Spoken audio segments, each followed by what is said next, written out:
खबर डाकू साहिवाल से। साहिवाल थाना नूरशाह के इलाके में डाकू बेकाबू। 4 डाकुओं ने व्यापारी से मोटरसाइकिल, छतरा और नकदी 10 लाख रुपए लूट लिए। जहमत पर महबूब शाह को गोली मार दी, जख्मी की अस्पताल में हालत नाजुक।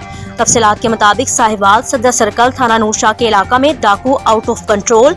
डाकू सरेआम शहरियों को लूटने लगे। पुलिस थाना नूरशाह बेबसी की तस्वीर बनकर रह गई। डाकू गन पॉइंट पर चक 73 4R के करीब 4 डाकुओं ने मोहम्मद आसिफ व्यापारी शाम को मोटरसाइकिल पर अपने दोस्त तकी शाह के हमरा छतरा लेकर वापस अपने चक आ रहे थे तो नूरशाह यूसुफ वाला रोड पर 4 डाकू ने असलहा के जोर पर नकदी, बकरा, मोटरसाइकिल छीन ली। हंगामा और शोर पर देहाती आ गए और एक डाकू समर काटिया को काबू कर लिया तो दीगर ने डाकू की सीधी फायरिंग करके अपने साथी को छुड़ा लिया।